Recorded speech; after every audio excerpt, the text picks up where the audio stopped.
Welcome, ladies and gentlemen, to the Lemmy and Stretch. My name is Alex Schneider, along, as always, with my good friend and co-host. Pull up. He didn't forget to press the record button on this one, ladies and gentlemen. We are moving straight into some footage. Here we go. I need to give myself a cookie for doing that.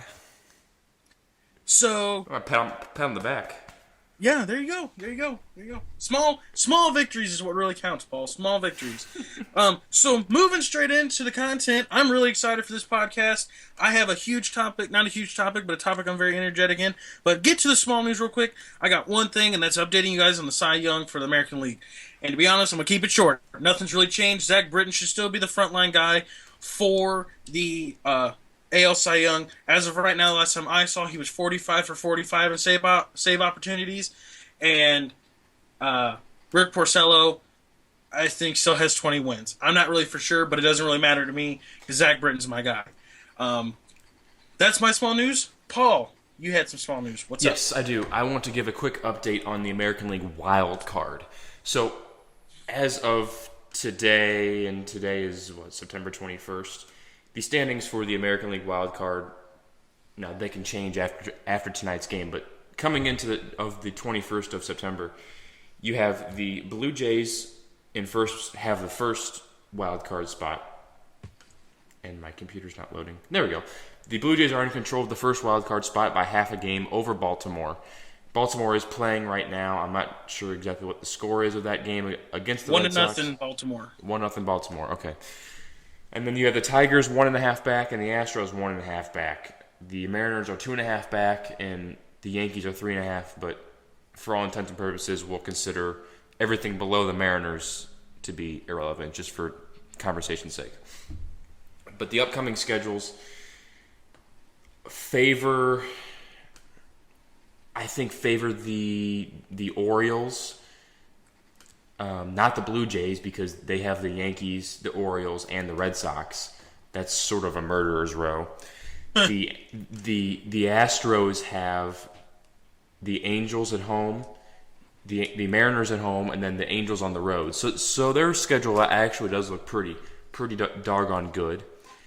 The Orioles have one more with Boston tomorrow, and then they host the Diamondbacks this weekend in an interleague series, and then they go to Toronto and to New York to finish up the season. So if Baltimore can rattle off 3 wins against the Diamondbacks, and the Astros can rattle off some wins against the Angels and the Mariners, anything can happen.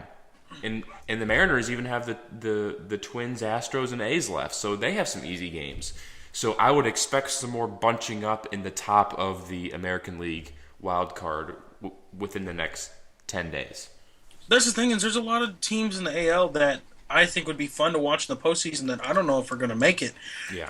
And I also want to point it out right now that if my memory serves me correct, if it stopped today, I would have picked the winner of the East and the 2 wildcard spots correctly from our preseason predictions. I'd have to go back. I got to flip through my notes here. Man, you're killing me. I really think that I would, because I picked Red Sox to win it, and Blue Jays and Orioles, or Astros. Maybe it was the Astros in the wild card.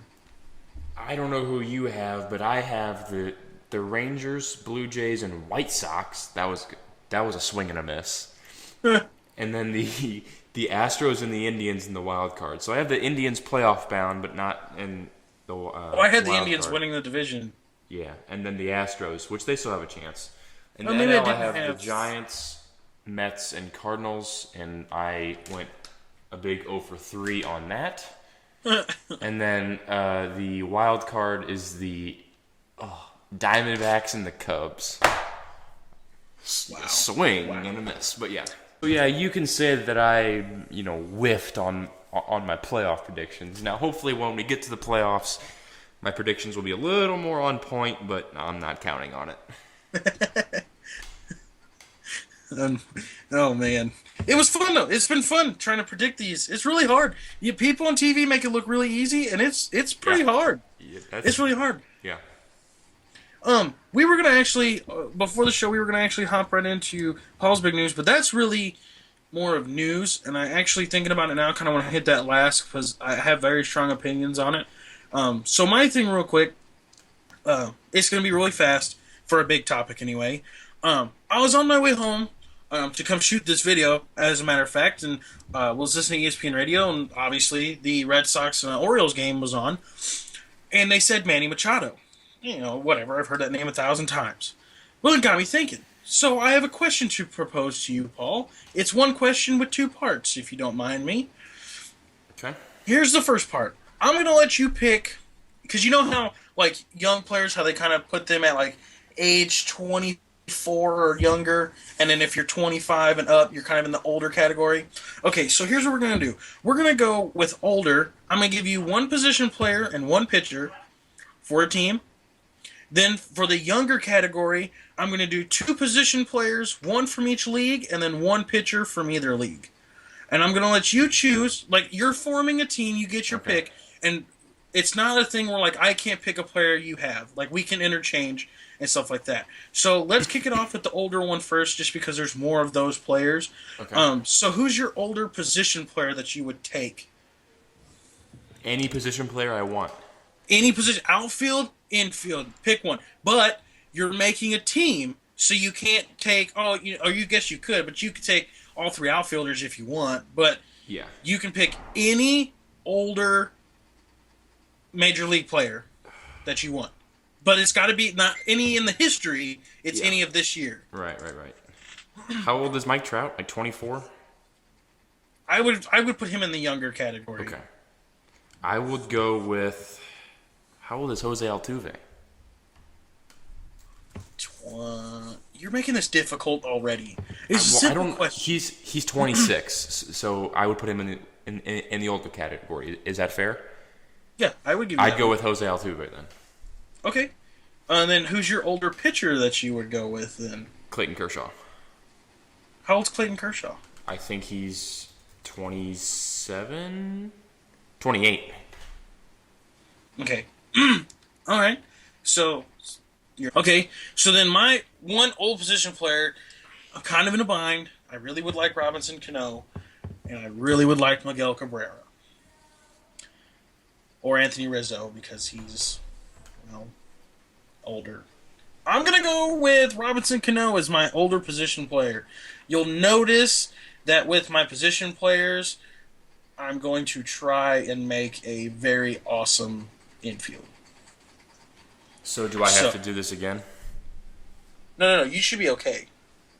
You're So what's next then? Do I have to pick another position player that's older than 25 or whatever? No. I have to pick a pitcher, and then after that we're going to the younger players. Okay, gotcha. Okay, so then my older pitcher, it's got to be Clayton Kershaw. I thought he was in the younger category, but either way, I'm taking Clayton Kershaw. I don't. Okay, so now moving into the young category, two position players. Here's the thing: they have to be from separate leagues. Two position players in the younger category from separate leagues. Yeah, so one from the American and one from the National. Okay, I'm going to go with Mike Trout and Bryce Harper, probably. Fairly obvious. Okay. I'm going to go with Manny Machado. I was about to say him too. And since Manny Machado can play shortstop and I have a second baseman, I'm going to go with Nolan Arenado as my third baseman. That's a good pick. Yeah. Yeah. So I have Robinson Cano at second base, I have Manny Machado at short, and I have Nolan Arenado at third. Pretty good infield, yeah. So pitching, yeah, I'm gonna go with Jose Fernandez. Ooh, man, I didn't even think of him. Yeah, it's so hard. He's a good pitcher. He is. He's very, very good. Oh man, and I didn't even have anybody picked for this because I was still thinking. Because I'm a huge fan of Alex Reyes. Like, I'm a huge fan. Oh, man. I think you got to go maybe Syndergaard or DeGrom or Fernandez. Yeah. The problem, though, the difference between Syndergaard and DeGrom is I think DeGrom's more of a pitcher and Syndergaard's a thrower. True. But, I mean, it's just what you value, I guess. Yeah. I'm gonna have to go to Grom. I didn't think of Okay. him, but Jose Fernandez is a lot of a thrower too. I mean, he's got a nasty curve slider, whatever you want to call that. But you're talking about a guy in the All Star game 2 years ago. Jacob Degrom pitched a whole inning in like 2 minutes or something like that. It was crazy Yeah. fast. So yeah, I'm gonna have to go Degrom. I didn't think of him. I didn't think of him at all. So it looks like to me that both of us have the start to a really good team. Um, Obviously, yeah. so maybe one day, in the off season, we'll have to finish this discussion. We'll kind of have to come back to this video, and then we'll make us a whole team. A whole starting lineup. Do like a fantasy draft type thing. Yeah, yeah, Or, yeah. one thing we need to talk about for next season is the World Baseball Classic. That's coming up, and maybe something we should do is put together our like fantasy teams for each country, at least that we know of, like United States, Dominican, Cuba, whoever else. Sort of Yeah. go through that, and but And we if can you discuss all guys this later too. and if you guys didn't know, that World Baseball Classic he's talking about is a huge it's like baseball Olympics, and all it is teams from different countries get together and they bash it out. Basically, if you're from the Dominican or Cuba, you bash it out. Um, you bash it out on the baseball field for a tournament, and then whatever country does the best wins the whole thing, and it's awesome. I watched it a whole lot 4 years ago when it was on, and it was great. I loved every second of watching it. It was awesome. So yeah, just that. But that was my big thing. Like I said, I heard Manny Machado's name, and I kind of started thinking about there's just younger players, but there's older players that are kind of keeping up with him too, and we obviously saw that in the position players we took. So just kind of an interesting thing that we'll have to revisit again. Yeah, that's something At that some point. you definitely need to go back to. Yeah. Yeah. My big topic this week is, it actually came in the news last week. The Padres general manager is suspended for 30 days for withholding medical information from teams. And the big case scenario is the Padres traded Drew Pomeranz to the Red Sox at the trade deadline. We all know about that, of course. But there was, I guess, some speculation now about, did they withhold medical information from the Red Sox, which, if you weren't aware, that is illegal. You cannot say, Joe Smith has... So if you weren't aware, withholding medical information from teams, especially teams that you are trading with, is illegal. The Texas Rangers can't make a trade with the Cardinals and say, maybe they want to trade Lucroy to the Cardinals, and he has a bad elbow, but the Cardinals or the rest of the league don't know about that. Well, when he comes to the Cardinals, the Rangers have to disclose their medical information. They can't just be like, oh yeah, Lucroy is perfectly healthy, he's 100%, when he's not 100% because he has a bad elbow. Now, that happened with the Padres and the Red Sox when they made the trade for Drew Pomeranz. And the Padres GM was suspended for 30 days. Probably going to be fined. Maybe he was fined, but I don't see it in this article here. But yeah, so Alex, just your quick thoughts on the Padres GM being a total dunce. Real quick before I get into how idiotic he was. The league suspended him for 30 days without pay on a team that's not winning any ball games, is not going to postseason play.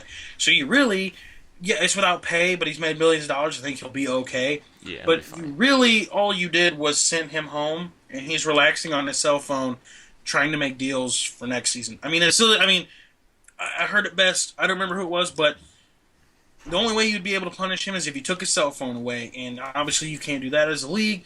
So the best they could do was take his pay away, but he's at home probably making deals right now anyway, so he really doesn't care. Let's be honest. No, it is bad PR for the Padres, and as we've seen this season, the Padres are very bad at PR. Well, then a little extra doesn't really. No, but it doesn't help them. We saw earlier in the season the GM came out and and criticize the team for not playing well. And sure enough, a month or two later, he goes out and withholds medical information from teams. You can't do that. Yeah. I completely agree with you. I think he's an idiot. One has to question whether he should be working right now, whether he should have a job. Yeah. I would go. He's an idiot. Because he has 2 strikes. And I would argue that his 3rd strike is building a bad ball club. He has not won anything. Hell, the Padres haven't been in the playoffs since, 2006? Something like that.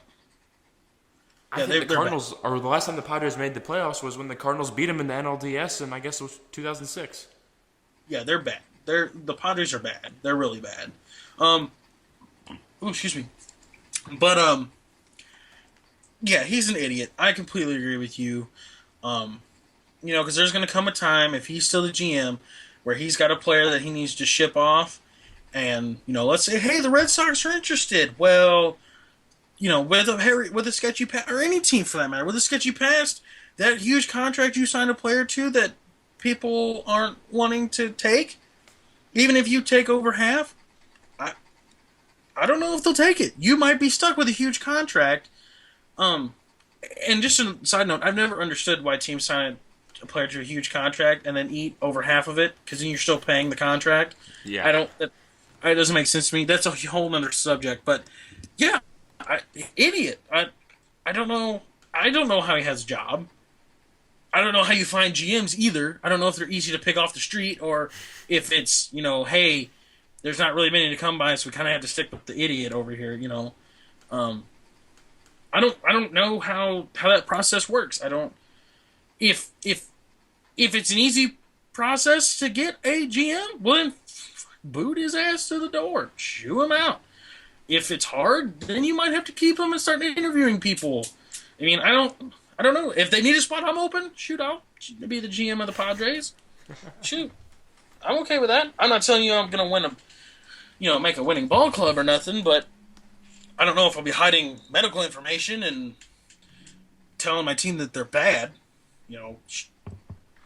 That sounds like an idiot would do that. Oh, that's right, because he did it. I think he's shown over the past couple of months that he is an idiot. And there's a reason the Padres haven't been any good, is because they have this knucklehead running their club. Yeah, their team, basically, when I was a little bit younger, we always, my dad or stepdad always had a joke. He's like, oh, if you want to play in the major leagues, get on the Cubs. They're looking for everybody.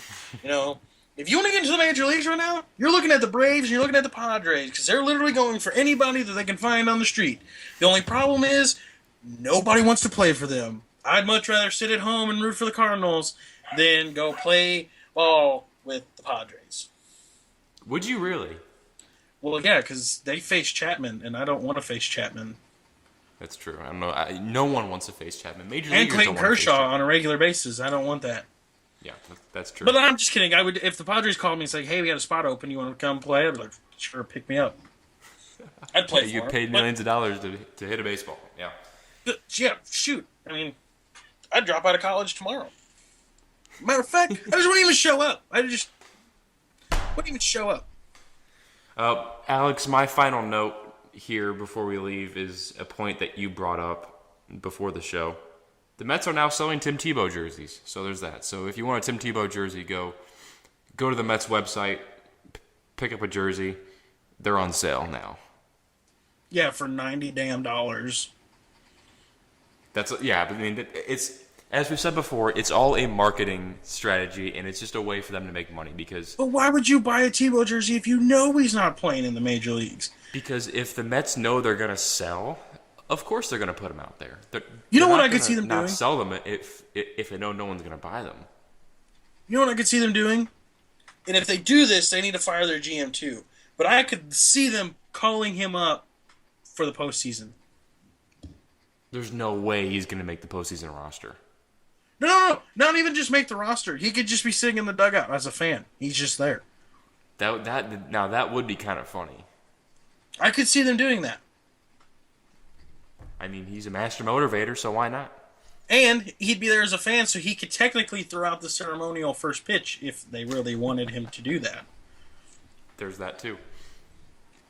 I'm just saying.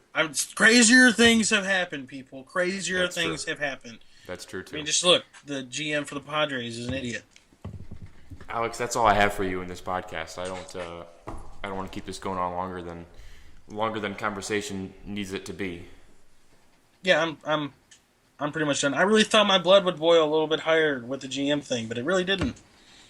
You know, it doesn't help that the Padres just aren't any good. If this was Theo Epstein or just anybody else, basically, other than the guy who is the GM for the worst team in the league, I think our blood would be boiling a bit more because they have a little more legitimacy to them. And he doesn't because, as we've said 90 times, he's an idiot. So you know what? We need to do that for another podcast, just kind of rank some GMs because, like you said, Theo Epstein, if he'd have made that move, probably people would have been throwing a huge fit.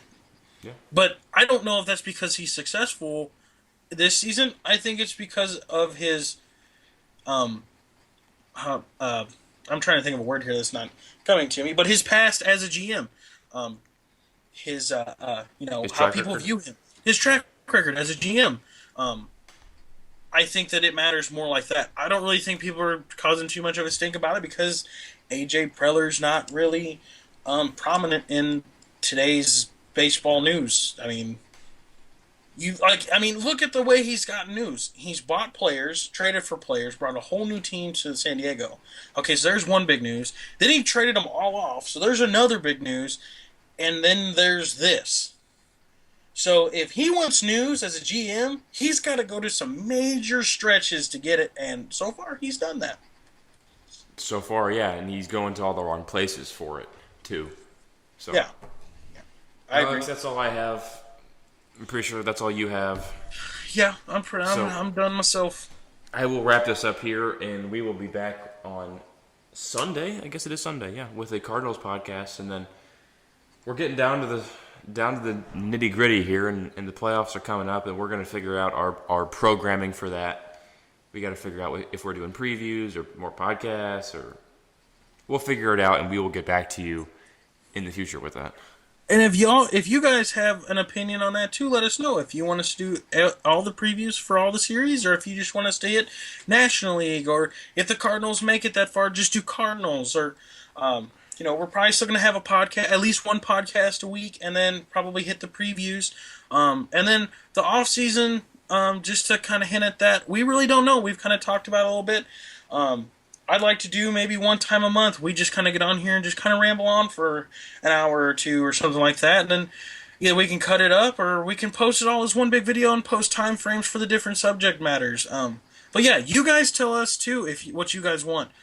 Hit us up on the Facebook and the Twitter page under the same name that the YouTube channel is.